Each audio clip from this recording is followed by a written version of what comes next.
नमस्कार, आप देख रहे हैं मशाल न्यूज, जन जन की आवाज, आफताब इरफान के साथ।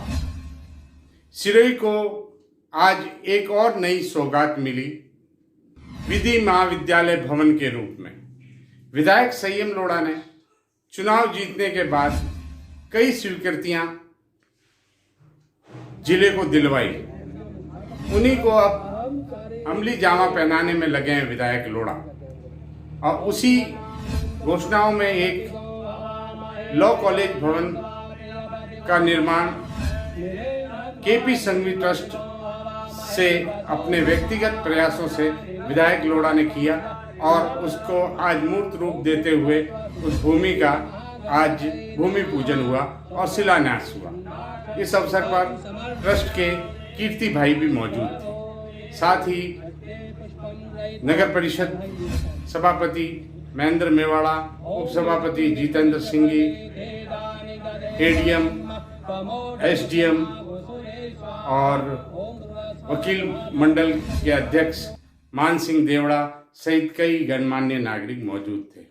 कोविड के कारण इस कार्यक्रम को बहुत सीमित किया गया और बहुत कम लोगों को बुलाया गया था। इसमें विधि महाविद्यालय का स्टाफ व विधि विद्यार्थी भी मौजूद थे। इस अवसर पर बोलते हुए विधायक लोढ़ा ने वर्तमान में न्यायिक व्यवस्था में आ रही गिरावट को लेकर क्या कहा, आइए देखें। संचालक सिंदल साहब, उपस्थित समाजसेवी गण, पार्षद गण और प्रिय विद्यार्थी, बहुत आनंद का अवसर है कि आज आप सबकी उपस्थिति में विधि महाविद्यालय के नए भवन के काम की शुरुआत हुई। सिर्फ कानून के विद्यार्थियों के लिए नहीं,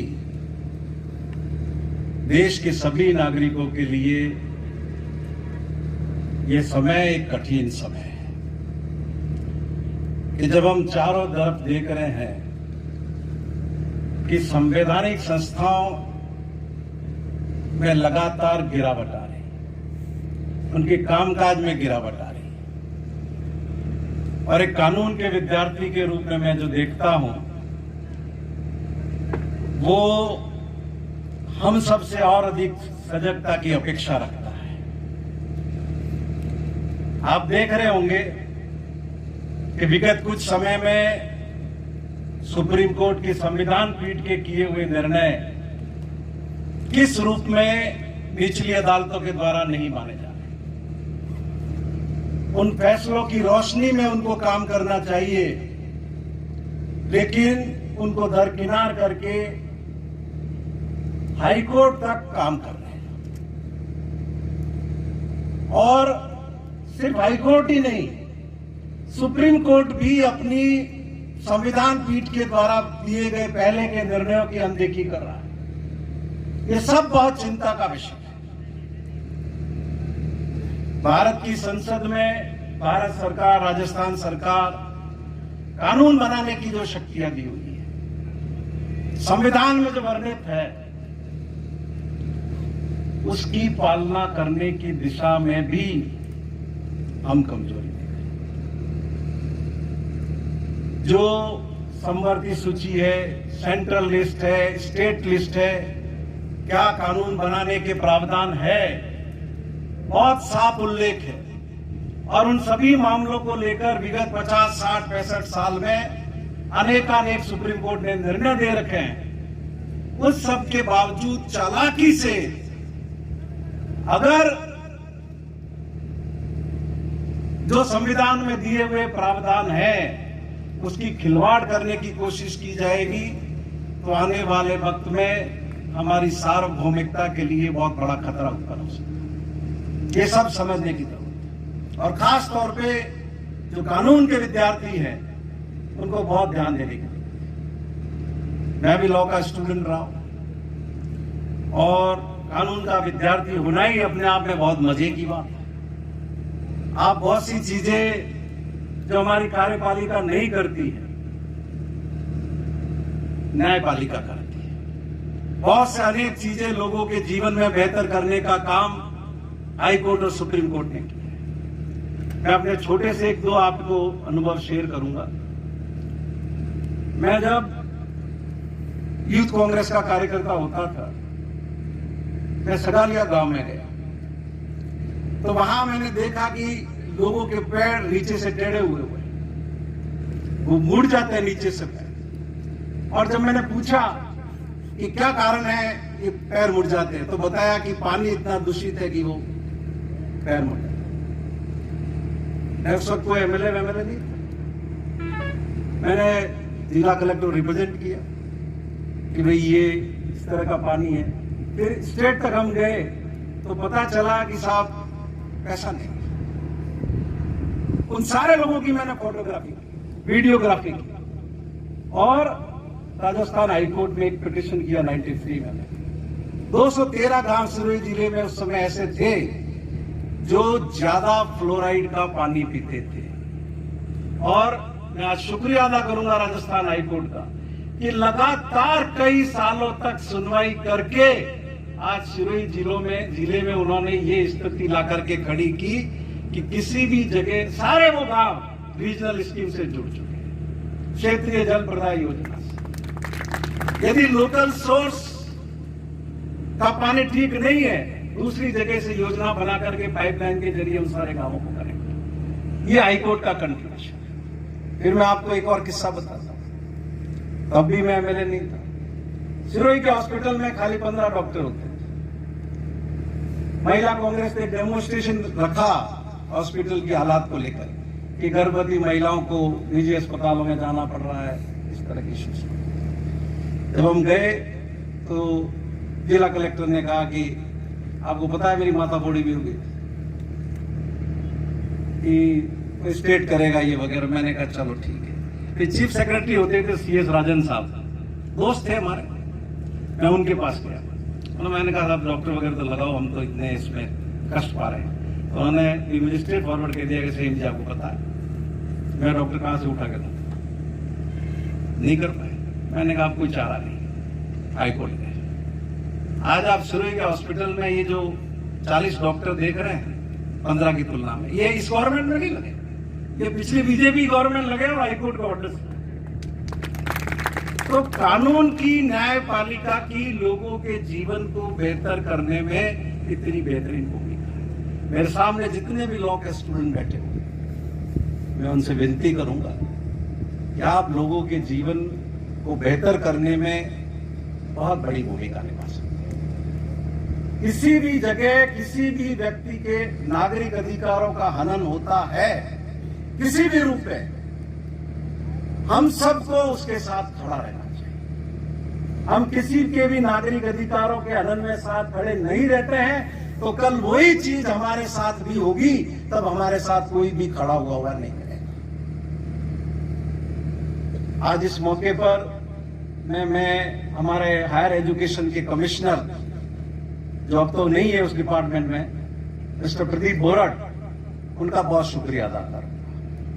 क्योंकि बार काउंसिल ऑफ इंडिया से वापस सिरोही के कॉलेज को कंटिन्यू कराने में जो उन्होंने पर्सनल एफर्ट्स किए, उनका बहुत बहुत शुक्रिया। और ये जो जगह है, आज मैं हमारे तत्कालीन जिला कलेक्टर सुरेंद्र कुमार जी सोलंकी का भी सिरोही के समस्त विद्यार्थियों की ओर से शुक्रिया अदा करना चाहूंगा। मैंने जब वो कलेक्टर थे, मैंने कुछ लैंड अलॉटमेंट के उनको काम डायरी में लिखवाए कि आपका रिटायरमेंट होगा फरवरी मार्च में, उससे पहले पहले ये सब काम होने चाहिए। और मुझे खुशी है कि चाहे सिरोही के स्टेडियम के लिए जमीन हो, क्रिकेट अकादमी के लिए जमीन हो, यूथ हॉस्टल के लिए जमीन हो, टाउन हॉल के लिए जमीन हो, सिरोही नगर परिषद के नए कार्यालय भवन के लिए जमीन हो, और ये लॉ कॉलेज की बिल्डिंग की जमीन हो, रिटायरमेंट से पहले वो सारे काम कर करके गए। अब केपी संघवी परिवार, मैं आप सबके आशीर्वाद से पहली बार 98 में विधानसभा में गए। बाबूभाई संघवी बहुत शानदार आदमी थे, कमाल क्या विजन था, क्या सोच था, क्या सपने थे उनके लोगों के लिए। और सबसे खास परमात्मा पर भरोसा, वो भी बहुत अद्भुत था। मैं अपना सौभाग्य समझता हूं कि उनके सानिध्य में मुझे रहने का, उनके साथ बैठने का, उनसे सीखने का अनेक बार मौका मिला। आप कल्पना कर सकते हैं पावापुरी क्या बना दिया। आज हम जाकर के देखेंगे तो हमें यकीन नहीं होगा कि एक आदमी का विजन है और इसने ये खूबसूरत चीज बना करके समाज को दी है। सिर्फ एक फैमिली, कोई सोसाइटी या दूसरा कंट्रीब्यूशन नहीं, सिर्फ एक परिवार ने उसका निर्माण किया और किस रूप में चला रहे हैं उसको, और आने वाली कई पीढ़ियों तक वो जगह लोगों का मार्गदर्शन करती रहेगी। फिर अकाल का समय हो, कठिन समय में हो, कोई ऐसा अवसर नहीं है कि जब हमने उनको कहा हो और उन्होंने कभी मना, और उसके बाद भी जो नजरिया था वो इतना दिलचस्प था। वो मजाक में एक बार उन्होंने मुझे कहा कि सहीम जी और है ऊपर वाला री मेहरबानी है कि હું बाजार में कभी कॉम लेवा जाऊं के बार तो मन कोई 25,000 रुपया बीनाम नहीं रखे। बताइए आदमी, जो आदमी हजारों करोड़ का कारोबार कर रहा है, क्या ख्याल आता है। फिर मुझे चिंता थी क्योंकि मैं लॉ का स्टूडेंट रहा हूं और व्यक्तिगत पीड़ा भी होती है और एक जिम्मेदारी भी होती है कि कम से कम लॉ का कॉलेज अच्छे से चलना चाहिए। कुछ कमियां हम पूरी कर पाए हैं, कुछ कमियां पूरा करना बाकी है, वो 2021 में करने की चेष्टा और करेंगे। पावापुरी में केपी संघवी ट्रस्ट का सालाना सम्मेलन था। मैं कभी नहीं गया 20 साल में उनके सम्मेलन में। उस दिन महावीर भाई ने मुझसे कहा कि सभी आए हुए हैं, आप भी यहीं हो, आओ। कोई हमारी बात तय नहीं हुई थी कि मैं वहां जाके क्या कहूंगा या नहीं करूंगा। सारे बैठे हुए थे। किशोर भाई संघवी जो आपके बड़े भाई है और आजकल उन्हीं के मार्गदर्शन में सभी काम चल रहे हैं, वो भी बैठे हुए थे। पूरे ट्रस्ट की मीटिंग में मैंने विनती की उनसे कि आप सारा योगदान उनका जो है, और ये सिरोही के लॉ कॉलेज के लिए मैंने प्रार्थना की कि आप अपनी तरफ से भवन बनाएं, क्योंकि सरकार के अपनी संसाधनों की सीमाएं हैं। मिलता पैसा पर टुकड़ों टुकड़ों में रखड़ते रखड़ते बहुत टाइम लग जाएगा और हमें ये चीज तत्काल चाहिए थी। मैंने उस बैठक में विनती की उनसे, सारे ट्रस्टियों से विनती की। सबने मुझे भरोसा दिया कि हम विचार करके निर्णय करेंगे। मैं तो अपनी बात कह के वापस आ गया। फिर महावीर भाई का फोन आया, आप कहाँ हो? मैंने कहा सर्किट हाउस हूँ। तो उन्होंने कहा कि किशोर भाई आ रहे हैं वो जगह देखने के। मेरा तो एक मन और भी था, मैं इनको गौशाला भी देना चाह रहा था ये सिरोही वाले।